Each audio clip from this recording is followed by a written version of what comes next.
हरियाणा में अस्पतालों के लिए लगाई बड़ी शर्त। हरियाणा सरकार ने 50 बेड से ज्यादा क्षमता वाले सभी अस्पतालों को हिदायत दी है कि वह अपना ऑक्सीजन प्लांट लगाएं। राज्य के गृह और सेहत मंत्री अनिल विज ने यह निर्देश दिए हैं, जिसमें उन्होंने साफ कहा है कि कोरोना की दूसरी लहर के प्रकोप को देखते हुए अनुभव के आधार पर यह निर्णय लिया जा रहा है। ऐसे में जाहिर तौर पर हरियाणा में अब नए अस्पतालों को ऑक्सीजन प्लांट लगाने के बाद ही इजाजत मिलेगी। सभी पुराने अस्पतालों को ऑक्सीजन प्लांट लगाने के लिए 6 महीने की मोहलत दी गई है।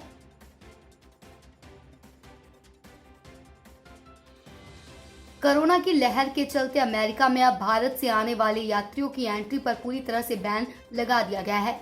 मालूम हो कि 4 मई को अमेरिकी राष्ट्रपति जो बिडेन ने भारतीय यात्रियों की एंट्री पर पाबंदी लगाने का ऐलान कर दिया था। हालांकि इस पाबंदी में स्टूडेंट्स, अकेडमिशियन और पत्रकारों के अलावा कुछ अन्य कैटेगरी के लोगों को रियायत दी गई है। इसके अतिरिक्त अमेरिकी नागरिकों के गैर अमेरिकी पति या पत्नी और 21 साल से कम उम्र के बच्चों को भी एंट्री के मामले में राहत दी गई है। अमेरिका ने ये पाबंदी अनिश्चित समय के लिए लगाई है। इसे केवल अमेरिकन राष्ट्रपति के आदेश से ही हटाया जा सकेगा।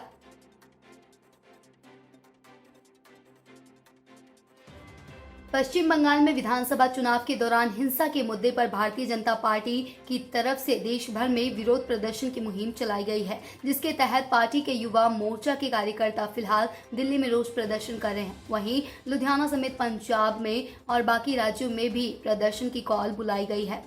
पार्टी अध्यक्ष जेपी नड्डा ने ये घोषणा करते हुए कल दावा किया था कि मंडल स्तर की पार्टियां इकाइयां देश भर में ऐसे रोष प्रदर्शन करेंगे। भाजपा के इस कॉल के मद्देनजर कानून व्यवस्था कायम करने के लिए खास तौर पर पश्चिम बंगाल में कड़े सुरक्षा प्रबंध किए गए हैं। 9 राज्यों में भी पुलिस प्रशासन हिंसा या टकराव की आशंका के मद्देनजर मुस्तैद है। विशेषकर उन राज्यों में ज्यादा एहतियात बरती जाएगी जहाँ भाजपा की सरकारें हैं और वहाँ पार्टी वर्कर जोश में आकर कोई तीखी प्रतिक्रिया जता सकते हैं।